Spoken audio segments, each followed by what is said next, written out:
Well, I'm here to remind you of the mess you left when you went away. A little Alanis. I like it. A little Alanis Morissette. Start off the day, which is great. Welcome to the show, Whitney. Thanks, Manny. How are you doing? I'm good. I'm good. It's so good to have you on the show. We're gonna have a very interesting conversation about what you guys are doing out in California there, and I'm sure that we'll get to it. But you guys are probably planning on expanding it outside of the state and going into other states. At some point, we can actually talk about that and bone to pick, though, because I don't know that you have to expand geographically as a first Oh, step. okay, that's good. You're getting way ahead of us, sir. So let me just do a quick shout out. I'm wearing John McNeil Construction's hoodie on today's show, and so we've got Whitney Hill from SnapADU. It's www.snapadu.com, and you can reach her at whitney@snapadu.com, and you can find them all over social. Instagram is snap.adu. They have a YouTube channel, Facebook, and you can also find them on LinkedIn. So, you want to begin with the bone? Sure, let's Okay, begin with it. sure. I actually have several, though, Manny, so you cut me off when we're done with bones to pick. Throw as many bones as you want in the air. That's totally fine. Everyone's listening.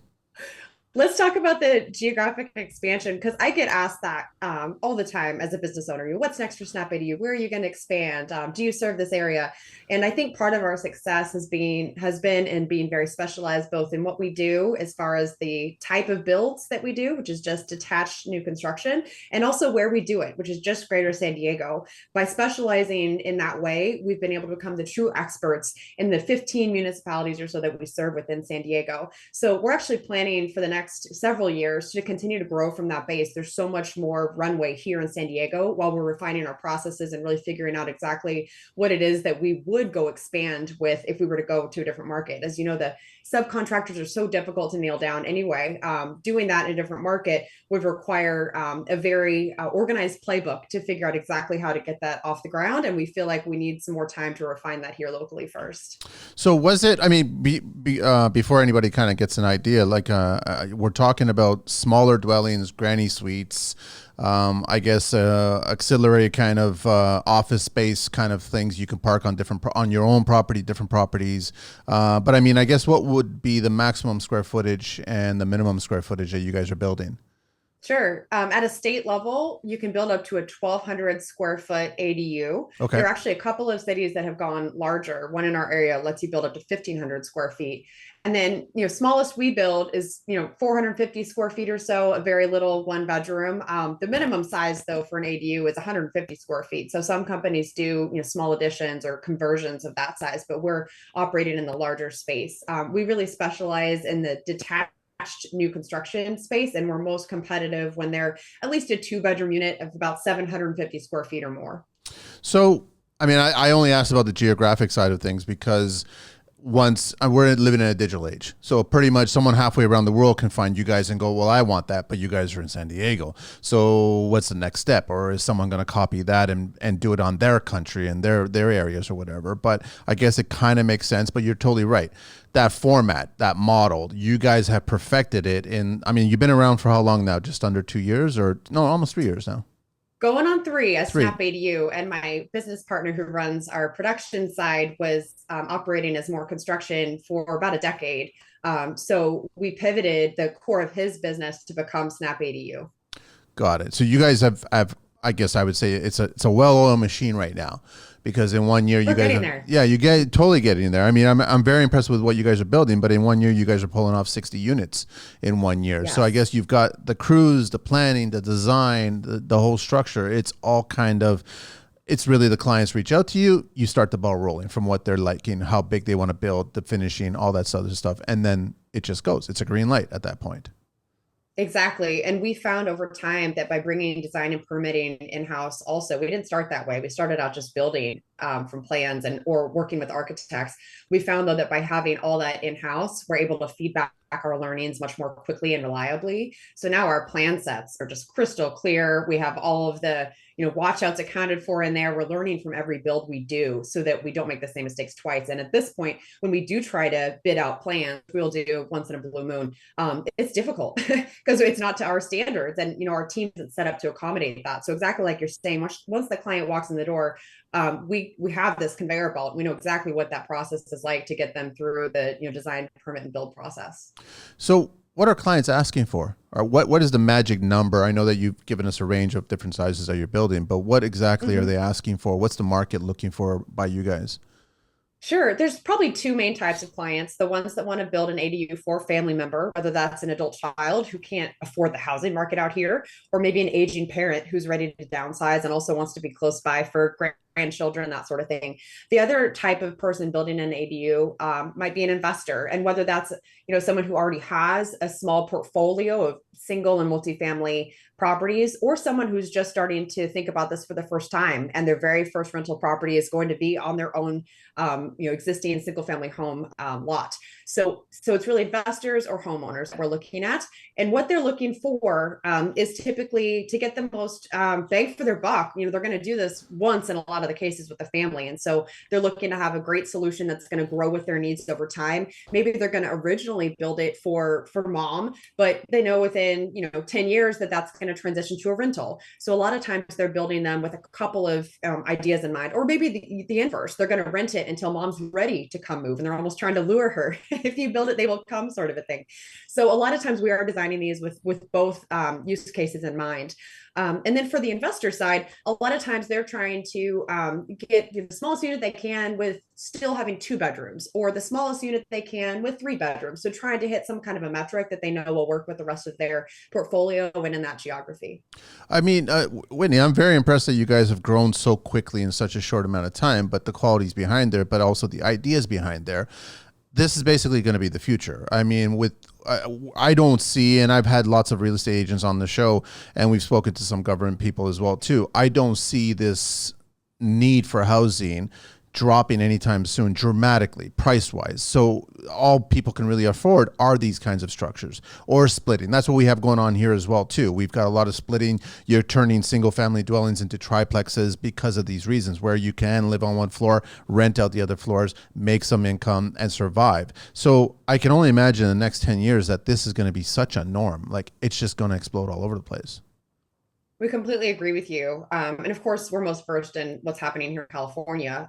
But, I have my Google alerts going off on ADUs across the country, and you're seeing this become a talking point all over. We've also had this year a White House press conference on accessory dwelling units, and how they're a new frontier that we can use to address housing shortages. Also, how they're expanding funding options and working on solutions for that, because that's been a big barrier, is how to fund these. So I agree with you, Manny. It's meeting a real need. And I think the pushback that ADUs get is often like, oh, you're hurting the character of the neighborhood, this isn't what we signed up for, sort of a thing. In a lot of cases, though, the ADUs are limited by the underlying zoning anyway, on floor area ratios and all those coverage requirements. So where they are being developed, it in a sense was almost underutilized to begin with. And like I mentioned, a lot of our clients are truly building this for the family members. So Yes. these are, integrated with the rest of the property, and, built to fit with the neighborhood. Over here on our end, I find that all of our these other units that are being attached or not attached or turned into laneway suites or things like that, I'm finding that they're more expensive to build than the actual structure itself. If you were to build a single, is that the same case with you guys there? But I don't think it is. I think you guys are building it for a little bit less than what it would cost normally to build a house. Well, it depends on how we're thinking about it. If you're talking cost per square foot, these are astronomically expensive. Okay. For the little units, I mean, you can crack 500, 550 a square foot for a 450 square foot unit. Okay. The bigger you get, it's going to look more like constructing a primary residence. So for our larger units, the cost is more like 300 a square foot, which is pretty close to just building a single family.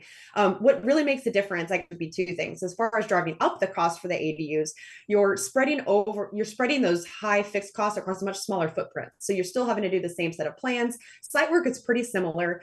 You have kind of a base level of kitchen and bath that you have to have in there, whether it's a tiny 1 bedroom or a large 3 bedroom house. So of course, the smaller the unit, the higher the cost per square foot.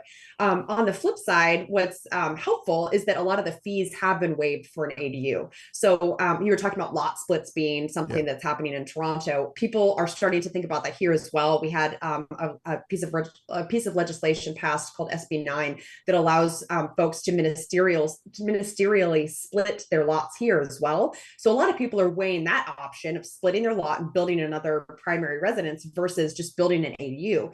You can't sell the ADU separately from the primary home versus if you split it, you can sell these two lots separately. It's a big difference. But when you're thinking about the actual construction cost, the two big drivers for the new primary home would be the fees. We're talking tens of thousands more for a new primary home versus an ADU, even of the same height, same size, like a 1,200 square foot ADU versus the 1,200 square foot new primary residence. You're going to be talking about $40,000-$50,000 more in permits alone. The other thing you're going to face is right of way work for those improvements to have things like a driveway, upsizing the utilities, that kind of thing. It'll be another $20,000, $30,000, $40,000. So just, looking at apples to apples for the same building, if you're just building it as an ADU, it's much cheaper than building a new primary home. It's interesting that you brought up that now you could sever it and sell it separately. We haven't done that yet. I'm sure that's going to get tabled eventually. My question has always been the units that are being built right now here in our area, they're actually still tying into the main utility lines. So outside of the hydro's being split as a meter base, but the gas is still connected on the same line, and the actual sanitary is connected on the same line.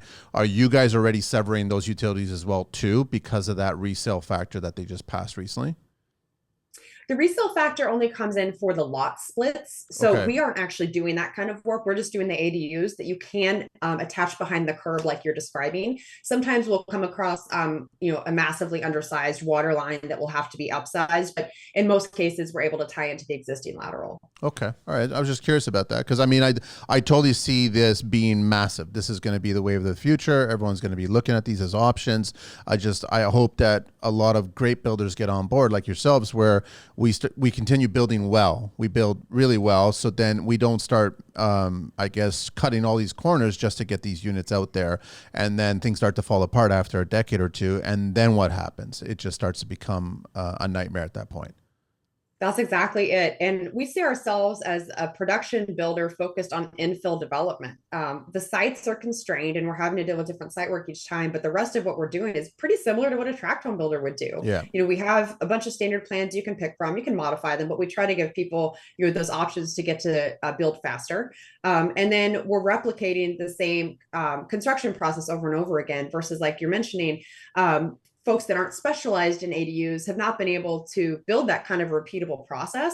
And so they maybe have not found all those pitfalls yet. What that means for us then, though, is that most of the other folks operating in this space have not done this as many times as we have. So we'll be bidding against folks who are either unknowingly or knowingly cutting corners, which makes our bid look much, much higher, which we've just come to deal with. And our whole mantra is transparency from the first call. So when we work through a proposal process, we're putting the fully loaded development cost, including all those stumbling blocks of like needing to upgrade your electrical panel because it's undersized, additional site work because you're going to have to deal with the 2-foot building corner differential. I mean, we're looking at all of that from day one versus change ordering it down the road.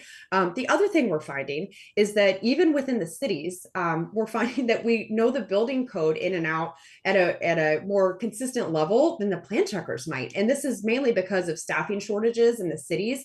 Some of those departments are down 20 or 30% in just their number of employees in the department.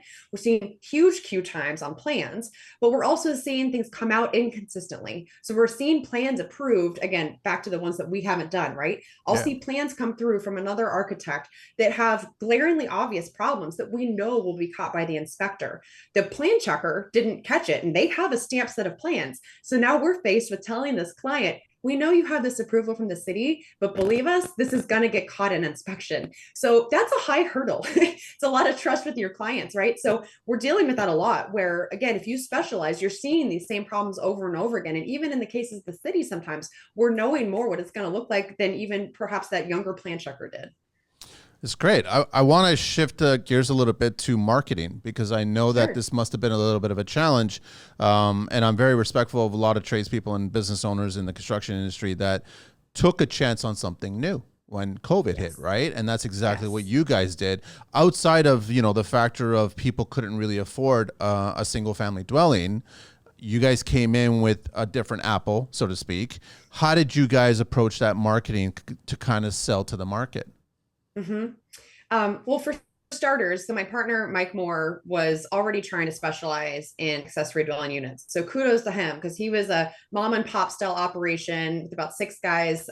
Actually, they started out as a framing crew and, grew from there to be, just focused as a general contractor on remodels and that sort of thing. So he was looking to specialize in ADUs. Meanwhile, I was seeing the same thing and I didn't grow up in construction. I'd actually been in corporate America for a decade and then pivoted to real estate investing, led to fix and flips, and I kind of got more involved in residential construction from there. So I had also heard about ADUs and was thinking about how to get involved in this space. So stars kind of aligned, and he and I met up to start SnapADU. But to your question about marketing, Mike had already started to try to put it out there that he was an ADU specialist, and we really just built on that premise as we formed Snap, and we jettisoned all the other work that either one of us was bringing to the table. I left behind the development stuff I was doing with my other business. He left behind the development work that he was doing with more construction. And we said, we are only doing ADUs. And very few were willing to do that. It's terrifying to turn away business in the Yeah. beginning. So that was step one, was really defining who we were. And then the next big step on marketing was making sure that people could find us. Fortunately, the barrier's not that high in construction. A lot of trades, a lot of general contractors have not put the word out there in an equivalent way to say as a tech company would, with having a great website, great SEO, and all that jazz. So we quickly started producing content as we learned ADUs. We would write a blog post about what we learned about the regulations or what the site work constraints were. We were doing that to collect it for our own team, but we decided let's put it out there. Let's put it out there for our clients too. And very quickly, we started performing extremely well in organic search results on Google because we had the most content out there in this new space. So I think those are the two big factors for us: specializing very concretely in ADUs and publishing as much information as we could as we learned about what the space was all about. I'd love, Whitney, if you can just walk us through the process of I'm a new client, I come towards you guys, and then all of a sudden, how does that ball get rolling? Sure. You probably find us on Google, Googling ADU builder or something like that. You'd fill out a contact form with your information about your property address and what size of a unit you're thinking of building. And from there, you're going to get a phone call or email from us to give you a ballpark idea of the price we're talking, just so that folks aren't shocked to hear that it's going to be, $300,000 to do their one bedroom versus the $50,000 they thought they might be able to do it for. So once that happens, we'd set up a Zoom consult where we actually pull up your property in our feasibility software that allows us to see all the topography of your lot married with the parcel information with the zoning. So we can see what the setbacks are for your ADU and also see all of our plans on your lot. So in that actual Zoom consult, we would be playing around with floor plans, shifting things around until we kind of get what you want. And in that call, we'd also ask information about your existing structure and your lot constraints. And that's all geared towards us filling out a series of about 50 different drop downs in our backend system to create this proposal. Things about access, are we going to, is it a, 8 feet wide flat access we can take a bobcat through, or is it 4 feet wide? We're going to have to hand carry. All those things are triggering costs and line items in the scope of the work for the proposal. So clients get from us a very detailed proposal that says, here's what we think it's going to cost. Do you want to continue on to feasibility? During feasibility, we actually go to the site and map out the existing utilities. We draw the full site plan. We draw what we thought the client or what the client thought they wanted, make any adjustments that have to be made based on the site constraints, and give them a final fixed price. So within 4 weeks of working with us, they have a commitment on a build price from us that's good for 6 months. We could talk about that too with inflation, what we Yeah, had to do. That supply was in chain. direct. Yeah, for Totally. sure. Yeah. We had people nervous about not knowing how much their build was going to cost. So we've had to offer price locks to deal with that. So from there, once they approve their price and their feasibility report, we go to work producing the construction documents. We send that to the city. That whole process takes 3 to 6 months, depending on how bad the city is. And from there, we go to build it, 3 to 4 month build out. So all in, you're looking at like a 10 to 12 month process with us. Okay, so let's talk a little bit about the supply chains because everybody around the whole world was having problems with supply chains, and a lot of people here weren't even offering any price locking for more than a week or two at the most because of construction being a commodity, basically. So, Yes. how are you guys able to lock in? Were you just dealing with the relationships with suppliers and just telling them, listen, we're committed to all these projects. We have to be committed to this price point. How did that all work for you guys? Yeah. We've been able to do that to some extent with asking for, 6 month locks or 3 month locks from our vendors. And the bigger houses can do that. Things like our plumbing fixture supplier will do that for us, or maybe the larger electrical supplier will do that. But in a lot of cases, they aren't. But we had to make a business decision to do that on our end. So we've had to increase prices such that we feel confident we'll still be okay with the movement that's going to happen and costs over that next 6 month period.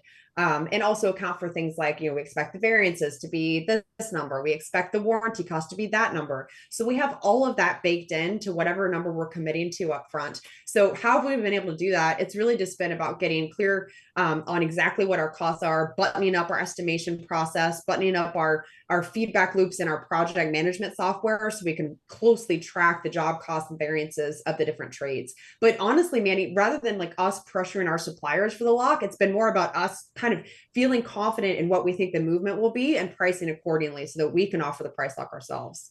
That's very cool. How luxurious can your units get? Or is it really up to the client at that point? It's definitely up to the client. And we have some clients that are going very high end. This is for their mother in law who might have lived in a $2 million house and is downsizing to this unit. So she wants it to be a real jewel box. And you'll see that with a beautiful custom kitchen or handmade tiles on the roof. And in some cases, we have to have these a bit more tricked out on the outside to work with the HOA. So HOAs can't straight up deny these, but they can still require that they match the character of the neighborhood. Again, we want them to. We don't want these to be sore thumbs. We want people to be happy to have them on their property. So, we've had units for the project all in cost 550,000, 600,000 for a 1,200 square foot house. So that's a very nice unit. That's reasonably priced in my opinion, but I guess yeah. I mean, I guess to the medium, it's a nice unit. It's a very luxurious unit. Yes. Yeah. Yes. So you're getting as far as heated flooring, heated towel warmers. You're getting into marbles and granites of countertops. You're getting into all those kinds of little details because of you're offering that. You have that as an option. Yes, we actually have quartz countertops just standard in all of our packages. The Wow. investor clients want that anyway for the resiliency of it. And like we said, a lot of people are building this as an either or, so it has to be somewhat nice. All wood construction, cabinetry, heated floors we haven't done yet. All of ours is slab on grade. So it's a little trickier to plan ahead for that. That's a good one though. And as far as what upgrades to offer, we're kind of just scratching the surface of that. Like the last 2.5 years has been really getting our basic systems in place. And now that that's there, we can kind of have fun. We actually just got a request for like this cute Victorian house that does have a pretty strict HOA. We're like, you know what, let's do that. It'll be fun to match the exterior of that one. Because for a while that stuff wasn't fun. That was just like another, issue to deal with. But now that we have this base really solid flow in place, we can add things on. So I'm going to add heated floors to our list of potential upgrades. Well, I know you guys are in the California area, but still, it's just a nice It's little still nice perk, to right? have. I know clients here that keep their heated floors on during the summer months. Sure. They just like Yeah. that. I was going to ask you, cladding wise on the outside, I know that you talked about trying to match what's existing or trying to stay true to the heritage. But what did you guys start off with? Was it all kind of wood cladding, or did you also offer brick cladding at that time, or what's going on with the exterior face of it? Yeah, we have it pretty easy out here in San Diego. A lot of the areas have, stucco as the exterior, so that's typical. Or just board and batten using hardy board is really the two main ones that we would go with. Adding stone veneer on maybe a chimney, that's something we've done. We don't have a lot of brick out here, a little different look than say Toronto or Dallas.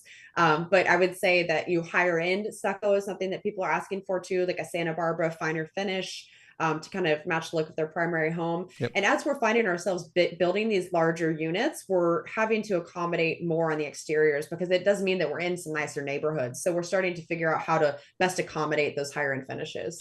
I want to talk about green building and what you guys are doing, but before I do that, let me do a little history and construction.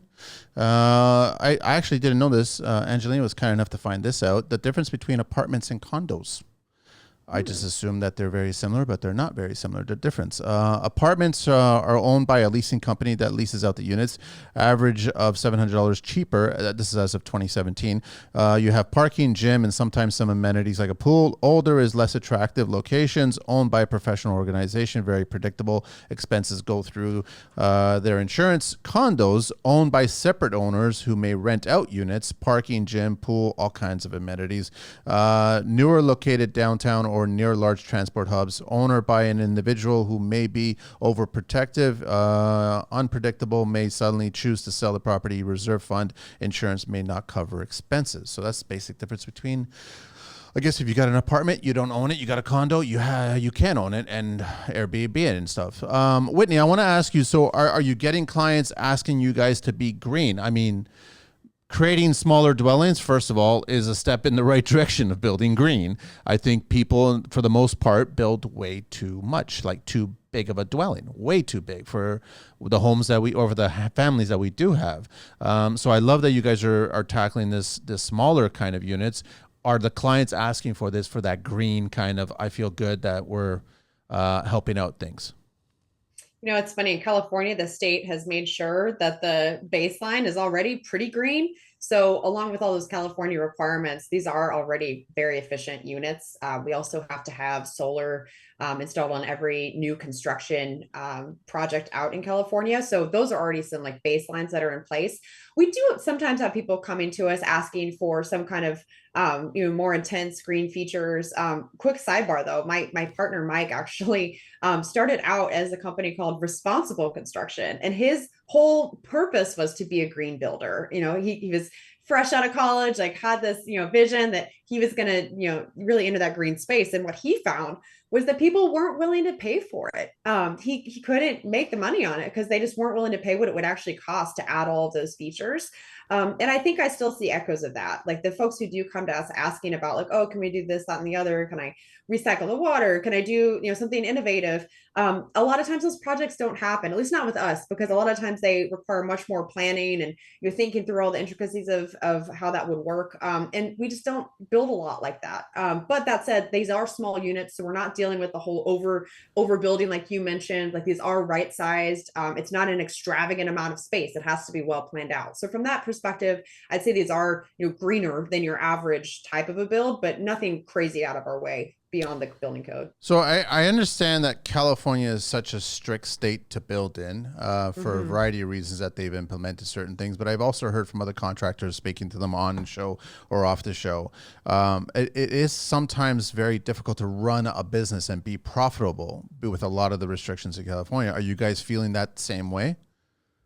I think it definitely is a factor. Fortunately, there are some tax credits that offset a bit of these added costs. So on, the solar, you can get 30% of that cost back the year you install it. So that helps. But for sure, people are being priced out of building an ADU. Over the last like 6 months, when we really saw the interest rates jump, I think we kind of had a shift in our clientele.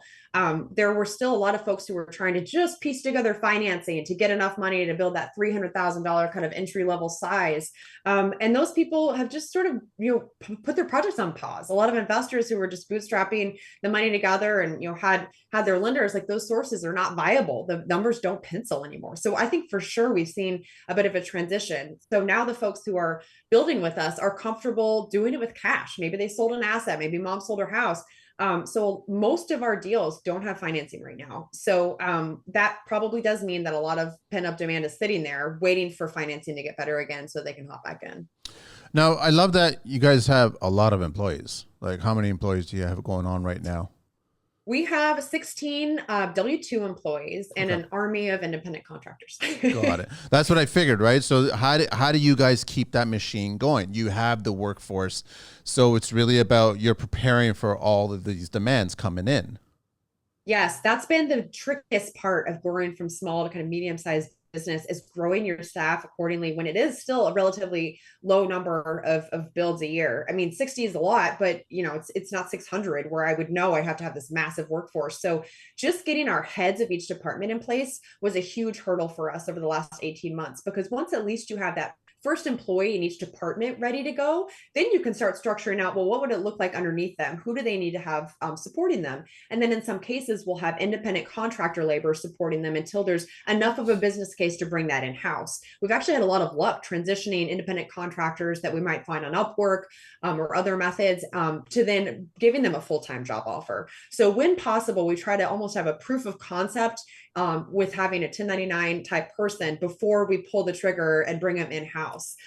As far as where to make that distinction, though, that's one of the hurdles as a business owner that I hadn't really had to grapple with before, like when to bring people onto your staff versus when to leave them, kind of outside. And I feel like it's going to be different for every business. For us, we've said that when we have so much at stake on that part of our business, we feel the need to bring it in just to protect ourselves. And that's what happened with design, where we just felt like there wasn't enough control over the process, and it wasn't turning around as quickly as we wanted either. Was it hard to find the workforce? I mean, this has been a constant theme for everybody that's in construction. That's just whether the workforce is asking for too much, they have too little skill. Was it difficult for you guys to find that workforce? It's always difficult to Always, find the right yeah? talent, Okay. for sure. But we got innovative. A few folks we found just looking around on LinkedIn. And I wrote personal reach outs to people that I liked their profile. And we found some people that are amazing that joined us that way. We've also done really well with referrals within our personal network. At least 3 of our folks are here because somebody else that they knew worked at our company, or friend of a friend sort of a situation. So word of mouth has been really big for us. And then on the other side, besides just finding your own talent, finding subcontractors, as of course you talk a lot about on this show, is always an uphill battle. And that's going to evolve as your company size moves. It's going to be a different kind of employee or a different kind of subcontractor that thrives in different size of businesses. So that's something else we've had to deal with our team. When we started out, people were wearing a bunch of different hats. And as we've gotten bigger, their roles have needed to shift. And we're kind of in this process of redefining and making sure that all the roles are quite clear. Because until you have that clarity where a department head can really run with things on their own, you as a business owner are going to be stuck being that glue between departments, making sure everything still works together. So you have to give people clear lanes so they can take that and run with it on their own. It's refreshing, Whitney, to hear that you found a lot of them on LinkedIn, because I've been telling everybody in trades, get on LinkedIn. Like, Yes. LinkedIn is a valuable resource to network, not only just to get work, but just to network and it's fun to be on the other social platforms, but LinkedIn, I find it's more of a serious, let's get down to business kind of mentality going on there. For sure. And again, like we mentioned, there's really a lack of folks in the trades that are taking advantage. So you can easily stand out now. And that's typically how we'll do our search for subcontractors too. Who shows up on Google when I just search for plumbing general contractor? Who's doing a good job of managing that? Because that already tells me a lot about how they're running their business. They're probably more tech forward. They're probably willing to work with us in a more digital way and worried about processes. So that's also just sending a signal about the kind of other companies you want to partner with. Well, sorry, I forgot your partner's name. Mike? Was it Mike? No. Mike, yeah. Mike. I'm just curious, Whitney, what color tool brand is Mike, or what color tool brand are you? What color tool brand? Yeah. I mean, I'm not the one swinging the hammer. Thank goodness, because I would be hitting my thumb. all I don't even know how to hit answer their your thumb. question. No, I'm just curious on what brand that they are always going. When you're on the job site, what color are you mostly seeing on there? Like, who's building or who's using what to build? Manny, I don't even go to job sites. This is the beauty of what we're doing. Like, I'm never there. You're just on the paper side of business, which is really I'm important totally side of on the the paper business. side. Really? Totally. What? I But just go to job sites if I'm going to go interview a homeowner about how it went. I think that's important for me and Mike. He has the production side and I have the business side. and you can't remember what Mike uses? I don't know what Mike's Okay, using, I Manny. stumped you. I'm sorry. No, but you know what? He wouldn't know what SEO management tools we're using, and that's the True. way it should be. True. So No, and that's what I've told everybody I spend on the show, or whenever we talk about it, that this side that you're handling is so critical, sometimes even more critical than swinging the hammer. Because if you don't have this side of the business properly set up, you're not going to have a business for long. It's just going to start to fall apart. yeah, or peter out on your growth, and I think that's where Mike was. Like he kind of maxed out what he could do on his own, running the business the way he had before. And he, to his credit, he knew that, and he was willing to do some really crazy stuff with me. I was constantly asking him, well, why do we do it that way? Does it have to be that way? I mean, he's getting really annoyed with me at some points. But it allowed us to push the limits of what we can do now. There's just no way he could have been doing, I don't know, 10 to 20x the number of builds he was doing in a Yeah. year, using his old systems. So I'm curious about the future of Snap. Where are you guys thinking about? Is it eventually going to get to a modular base, or are we going to continue building this way with just a bigger workforce? Yeah. Oh man, this is a critical question, and we've explored panelization. We've talked to lots of modular builders to kind of understand what that would look like. And in the meantime, we've landed on exploring products like Ready Frame, that is pre-cut lumber, that's making us more efficient in the field. So we're sort of waiting to see how all that shakes out. I mean, there's been a lot of development investment in that space, but historically, those companies are hard to keep afloat. And also, what we found with the ADUs is that they're not able to offer the customization that a lot of our Yeah. clients are demanding. It's very rare that you're going to have somebody just pick a plan off the shelf. They want to move a window location because it faces this weird part of their lawn, or they want to just move this wall. And mostly you can't accomplish that in a great way with modular, at least as it is now. And also, the modular companies, in a way, they're competing for those smaller ADUs, the small 1 bedrooms and 2 bedrooms that we don't really build. So for now, again, we're sort of figuring out how the process looks with traditional construction, and we're continuing to stay open to other technologies, but are also waiting for them to sort of be proven out before we jump all in. I'm curious, I mean, the primary reason for you guys to get into kind of panels or even modular is not really for efficiency, because you guys are already working on efficiency quite well. You're delivering a product a lot faster than what the market is already delivering. So does it make sense for you guys to go down that path? Yeah, it's a good question. We actually had a build that's in progress right now. It's almost done, and the loan is trying to catch up to the build. Like, it's a construction See, loan, that's but we're kind of almost funny. done. So I we're proud of know. ourselves for beating the lender. Yeah, which is um, great.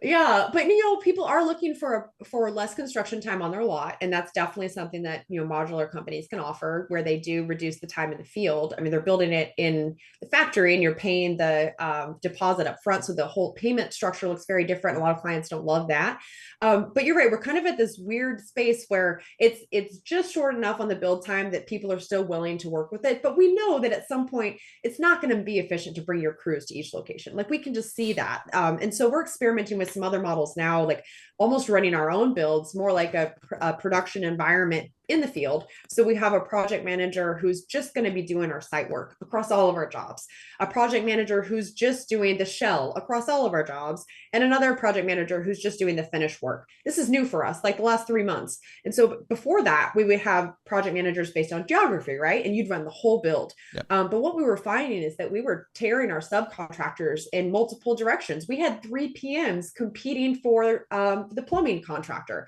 That wasn't a great relationship, right? So we tried to give our project managers more ownership over their part of it. And in doing that, I think then we're going to be able to experiment more. So that shell project management, or that shell part of our build, is the part that you would be able to do in a factory. So now that we have site figured out, we've got finishes figured out, that would have to happen on site anyway. So we can now break out that middle part of our business and play with it a bit more. So a couple of things, Whitney. Have you guys ever gone to the situation where you have got a client who wants your unit there built, but they're also considering some construction work on the existing structure? Do you guys dive into that and partnering together, or do you guys say, well, we really don't handle that? How do you guys handle that situation? Yeah, this was the tough one in the beginning, and we took several jobs where we had to Since like you're already renovate here, the you might ADU. as well kind of add a second Oh story yeah. for us, or a rear addition or whatever, which becomes a nightmare on the model that you guys have created, right? That's exactly right. And recognizing how much it comes with the process is huge, because on paper it sounds not bad. It's like, oh, well, you're here. It's just a bathroom remodel. Like, go do it. But anytime we're dealing with existing conditions, that's where we have to draw the line. Because we even tell folks, like, it's not really different insurance, but we tell them it is, because we don't even want to do it. So if somebody comes to us with a joint project, we typically will refer out the other part of it. We'll say, you know what, we don't do remodels. here's a guy. And so we'll send them away for that part. It's a risk we're taking, but the bigger risk is in trying to take on work that we are not equipped to do. And we Yes. simply are not staffed to do a remodel job, no matter how big or small. It's just not what we do. So we have had to turn away work, or at least risk turning away work because of that. We do usually tell people, it's smart to run it on 2 different permits anyway. We're probably going to get the ADU built before your remodel is done, those kinds of things, which is true. But for us, it's just not worth the risk to the rest of our production. And we have to ask ourselves that all the time on like more complex builds. Maybe it's 4 ADUs in one big structure. We had this come up recently where somebody wanted to go 3 stories. And, on face, it was it was all of our plans. It was our own plans stacked. But the second that you go to 3 stories instead of two, you're triggering all different kinds of requirements and trades. We couldn't even have our own design team do it. We actually don't have an architect in our staff. It's all draftsmen. You can't have a draftsman do a 2 story plan. It has to be stamped by an architect. So even things like that, we're just going to blow up our model. And so it was a huge job. This would have been close to like $1 million contract, but we had to say no because it just didn't fit in what we're specialized in. Trust me, and everyone is quickly learning, and I'm loving that the younger trades are learning the power of saying no. Oh, yes. It's We call it incredibly JOMO. important. I know. Yes. It's the joy of missing out. Once you do specialize, it feels good. You're like, I don't have to worry about that. It's not in my model. Done. I was going to ask you a couple of things. I was going to ask you, are you allowed in California to build rooftop decks? Can you take advantage of that roof area? Yes, this varies by city. I would say about half in San Diego allow us to do it. The city of San Diego itself allows us to. And typically you're just needing to stay in line with the height requirements for Okay. the rest of the zone. Yeah, and that's the same thing here. Is that some dwellings have been allowed or proved that they can use that, because that's basically going to be their only backyard space, so to speak, right? Living kind of outdoor space. The other thing I was going to ask you is if you guys are ready, if someone's listening, because I do have a lot of listeners in Canada, if they wanted to take your model or make a Snap Toronto, a Snap Montreal, a Snap Vancouver, is that a possibility in the near future? Is that what you guys are considering? I know we touched upon it briefly at the very beginning, but is that something to consider? We've definitely talked about it. There's nothing formal in place yet, but I think it comes down to having someone who shares that vision and would be able to execute in their home market. And so much of that comes down to, again, having a pretty solid functioning business. Because if we're starting from square one with setting up a project management system and all that, it's not going to be a quick start. What would be a quick start is somebody who came to me and said, I already have this really, well-oiled machine and I'm ready to take on a new type of business. I think that would work pretty well because a lot of what we've done as far as positioning Snap and becoming a thought leader would be pretty copy paste. We already have to do it for different cities within our area. And so just building out the new set of tools and tweaking it to a geography would not be such a heavy lift. What would be a heavy lift is setting up, a decent mid-sized general contractor. Okay, let me do a little bit of OBC talk, Ontario Building Code. We've been doing a lot of definitions. There's a lot of wording, as I'm sure that you guys come across, that doesn't make any sense to us when we're building, but they've actually got some terminology. Absorption trench. It's an excavation in soil as part of a leaching bed where a distribution pipe or leaching chamber allows soil infiltration of the effluent. Accessible means blocked only by an access panel, door, or similar structure, not cutting or breaking materials. Air admittance valve, one-way valve allowing air to enter the drainage system if the pressure within is less than the atmospheric pressure. An air brake. Air brake is unobstructed vertical distance between an indirectly connected waste pipe and the rim of the discharge fixture. Then you have an air gap, unobstructed vertical distance between a water supply outlet and the rim of the discharge fixture. Allowable bearing pressure, the max pressure allowed to a soil or rock by the foundation unit under expected conditions. And then allowable load, maximum load allowed to a foundation unit under expected conditions. What else would I want to ask you, Whitney? You guys are building mostly slab on grade, no basements. No basements. Mechanically speaking, is it still forced air for AC and heating? We're moving to mini splits in some cases, Nice. based on efficiency and then also space constraints. So about half and half right now. Okay. Are you guys going with triple glaze or I'm not familiar with the area there, so I don't know if you're asking for triple glaze windows, or single, double? Like, I think we're just at double, but again, okay, Manny, we're pushing the limits of where I am. This is why we have our home features on my website. got it. I Yeah. don't know if to remember this part, but you know what I want you to ask me about? Ask me another bone to pick. Okay. Oh, that's right. Because you only shared one, so I told you you can throw as many bones as you like up in the air. What's another bone to pick about the construction industry? I would like to talk about pricing and how historically it's very guarded and secretive, and you have to call to get a number. Consider putting your pricing out in the open. All of our vertical build prices and site work costs, all of that's on our website. And at first, it felt really scary. Again, historically, Mike wouldn't have put that out there. But what we found is that it just simplifies the sales process from day one. You have people who've already self-selected because they kind of know where you're thinking and ballpark pricing. It's also allowed us to just come off as very transparent and like we aren't trying to pull it over because you met this criteria, so I'm going to charge you a ton. Like we can't even do that because the pricing's right there on our website. And it's also helped to sort of set a stake in the ground for this market. We want our competitors to see our prices. Like, you know what? If you're going to try to undersell by 10%, more power to you. I already kind of know we've priced out where it needs to be in order to make money, and I doubt you're going to last that long. So I just it's helped us just overcome a lot of the constraints that come with trying to withhold that information longer. It's just like, again, kind of the joy of missing out on the projects that aren't yours, like joy of missing out on being secretive. Like it is so nice, just have it all out in the open. It simplifies everything. Everyone's paranoid, like you said, and I think the concern gets when it comes to pricing is that clients can actually take all your numbers and go to your competition and ask them to just do it for 10 points less, and then they'll go with your competition instead of that. We just hope the karma train comes along and then something negative happens, right? And that's it. We're not wishing ill will or anything like that, but maybe a really poorly scheduled construction process and it just gets dragged out for doing that instead of being respectful of one person that's willing to give up pricing and show pricing and being fair about it. So I understand. I see both sides. I don't agree or disagree with either side. I see the values and on both sides, and I see where everyone's coming from in that point.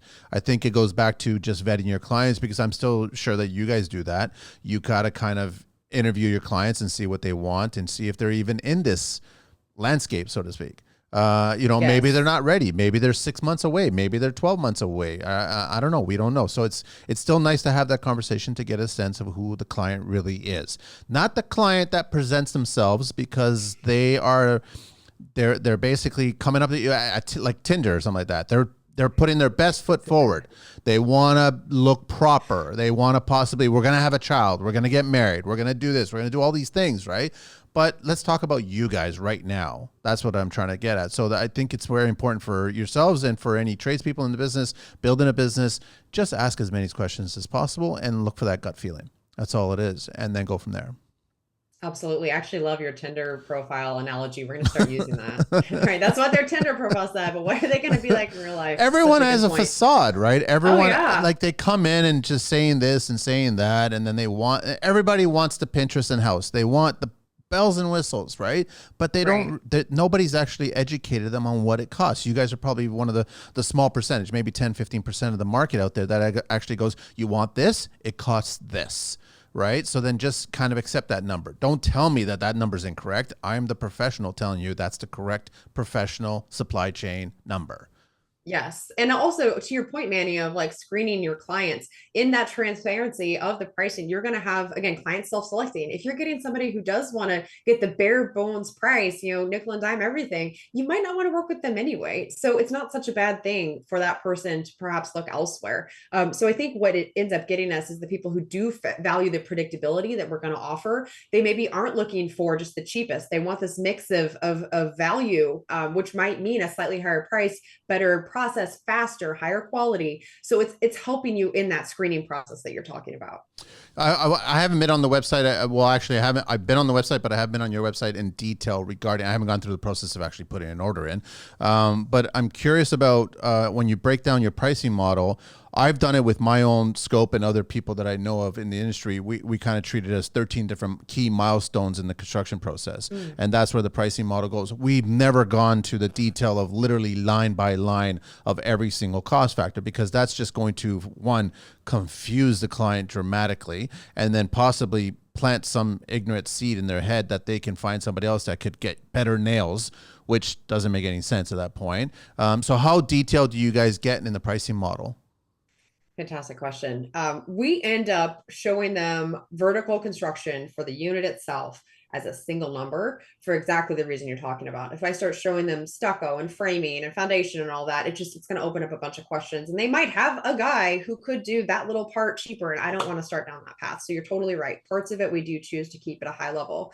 As far as what we do show them at a detail level, it's all the different factors on their site and all the additional site work. That part we do want to put in line items for them so they can understand why they're not just getting that base price for the model. We want them to really understand all those intricacies. Also, it's harder to price shop those kinds of things. Like Yes. it's hard for somebody to find a grader, right? It's hard for somebody to find a utility contractor. Like those are kind of opaque things to them anyway. So there's less risk than like if I put my cabinetry price out there. And so for that reason, when we're thinking about how to structure kind of the markup across all these, the client will ultimately see all of their finished material costs at a line level when they do their selections. So our markup on that is almost nothing. We just cover taxes and shipping, and we don't try to make a profit on those because we don't even want people to consider trying to go source their own lighting or trying to source their own cabinetry. It just gums up our works. So we try to also make the parts that are visible to the client very palatable on kind of an apples to apples basis when they can make those comparisons. Got it. Same Makes a thing with lot of like sense. design work. We try to make our design very competitive with like an architecture firm, if not cheaper. Cool. Any other bones that you want to talk about? I did have one more. What was my third bone? Oh, I know. Saying that's the way we've always done it. Yeah, Mike doesn't that's a even tell me classic that one. anymore. Yeah, that's a classic one in construction. Yes, yes.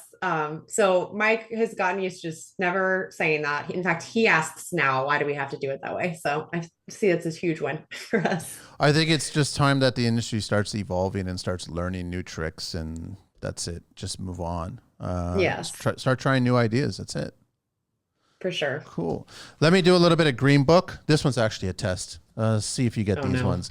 Excavation finds. Well, I mean, this is our green book, our OSHA book here. Employer does not mark gas, electrical, or other services before excavating. What do you think the fine associated with that is? Ooh, I'm gonna go with $2,500. $650. Oh, it ought to be higher. That could be a Everybody's real always higher. disaster. Everybody's always higher. Employer marks Yeah. gas, electrical, or other services inaccurately. How much do you think that is? It's a Five little hundred bucks then. 550. Worker marks gas, electrical, or other services inaccurately. So that's first it was the employer, and now it's the worker. If the worker does it incorrectly, how much is that fine? $250. Wow, you got that one.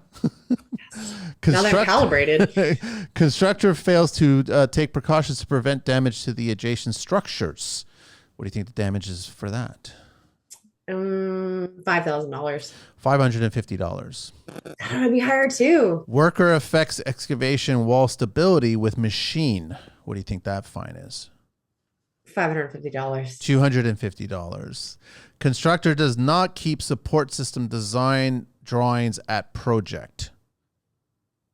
$100. 550. And the last one, employer does not notify the director before working on a tunnel, shaft, caisson, or cofferdam. Cofferdam? I don't know. Well, it's got to be a reason why it's called that. What do you think the fine is for that? They never told anybody. Let's go back to our 550. It's 550. So you got 2 out of the 7 or 8 right. My takeaway on that is that they don't even need to fine you much because you're going to have to pay for all the damages anyway. Yeah, and then the risk of potential loss of life or damage there yeah. or injury, which is far greater. I've always said that these fines are too little. They should be greater because then we can avoid them all. Sure. I think we've covered so much, Whitney. I'm just trying to figure out if there's anything else that you want to share about Snap. What do we want to share about Snap?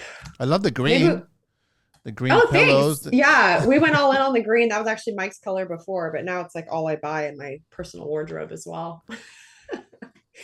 No, I think that's actually a good thing to talk about. Branding, SnapADU is sort of a mistake. Again, we're more construction at the beginning, and we wanted to take that reputation and build on it because Mike had great reviews online. One late night though, I was just procrastinating on work by doing other work that didn't need to be done. It's my favorite thing to do.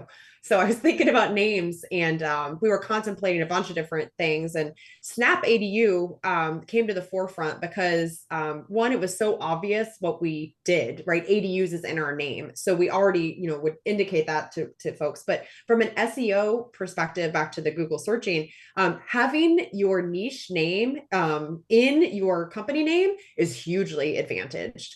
So when we first started out, it is incorporated as SnapADU, like all one word. Yep. We added the space though online so that it triggers for ADU every time somebody searches that. So we ideas that we jettisoned, it was like made up things like words that weren't even real, or just like more generic sounding construction names. So in the end, we went with Snap because it was memorable. It's just a real word, Snap, but with our primary focus of ADUs. Clever. It's very, very clever. It totally works. And that's how you guys get at the top of Google. Yep, exactly. Without paying. Without paying. Oh man, we even, every quarter we'll do an experiment with paid Google ads, and it's just always lackluster. We'll spend, $3,000, let's say, and I'll end up getting maybe 30 leads. But what I don't like about Google ads is that you're paying just for existing, I guess, in intellectual property, you could say, to be put at the top of the search results, but you're not contributing anything. Versus if you write a new blog about something, you're going to get more traffic on an ongoing basis because that blog is going to keep getting hits, and you're contributing to your industry. I feel like the advertising is just not our jam because it doesn't actually build anything for the broader space. So that's the other reason we don't love Google ads. How important is social media to you guys? Like, do you guys see it as a valuable tool, or are you guys just kind of using it for the purpose of using it? I would say a little bit in the latter camp. Mainly, it just doesn't, people are not at the same part of their buyer journey when they're finding us on socials. That's usually the first time they're hearing about ADUs. So it's important from the perspective of we need to be there if somebody's looking for us there. We can't just not show up. Yeah. But people who are actually Googling like ADU builder or cost to build an ADU in San Diego, like those people are ready to go. So the kind of leads that we get from search is just a much more intentioned, ready to go type of a profile versus somebody who's just looking at it on social media almost for fun. So we do have to have that though, also just to relate with our clients. A lot of folks will see their house on there and they'll comment in the notes, and it's like, oh, I love how the build's going. And that's a great interaction place and you need to have it. But for us, we find the search is just much more important. Cool. Are you ready for the 12 questions, or do you have anything else you want to share? Let's tackle the 12 questions. Let's do it. I just want to let everybody know, www.snapadu.com. Find her at Whitney at snapadu.com, and on social, snap.adu, on a YouTube channel, Facebook, and LinkedIn. What is your favorite construction word? Favorite construction word is approved. What is your least favorite construction word? For this one, I'm going to go with fascia. It affects me kind of like the word moist does. Just doesn't sound good. But soffit's fine. Soffit's debatable. It's debatable. Okay, it's in the same family. Yes. What turns you on in construction? Efficiency. What turns you off in construction? Poor documentation. What's your favorite curse word? We haven't been profanity driven on this show, but it's up to you. We're usually pirates though at SnapADU. I'm really putting my best foot forward here and not cursing today. I'm going to go with the phrase, well, I'll be go to hell. And my great grandfather would say this. It was a combo when he would be just kind of shocked with some information. They're like, well, I'll be like, that's surprising. But then he'd also be denying it. Go to hell. And he'd just ram it all together. Well, I'll be go to hell. What is your favorite vehicle in the entire world? I love what I drive. It's a Buick Enclave with that third row for my kids and all their stuff. I love my Buick Enclave. What's your least favorite vehicle?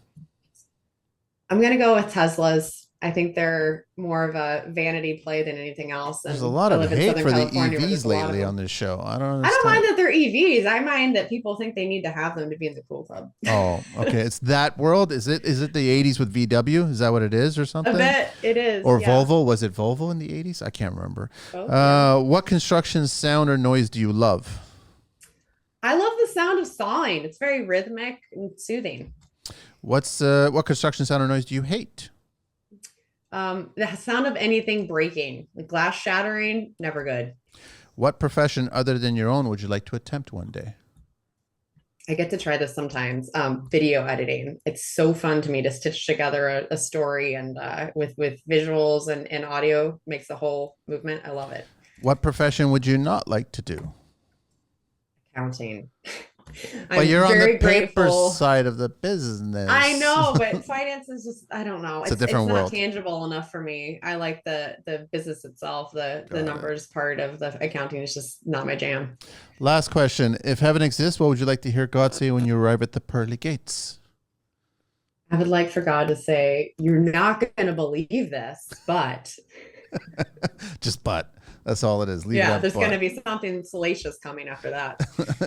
Whitney, thank you so much for being on the show. Really appreciate your time and sharing this. And I'm sure a lot of people are going to check it out and be curious about it because it's definitely going to be the mainstay in construction. I think this is going to be a huge part of construction all over the I world. think so too. Yeah. Thanks, Manny. It was really great to be here. Thank you so much. Again, everybody, www.snapadu.com, Whitney at snapadu.com, and on social media, Instagram, snap.adu, and then on YouTube and also Facebook and LinkedIn. Thank you very much. Thanks so much. Thank you, Angelina.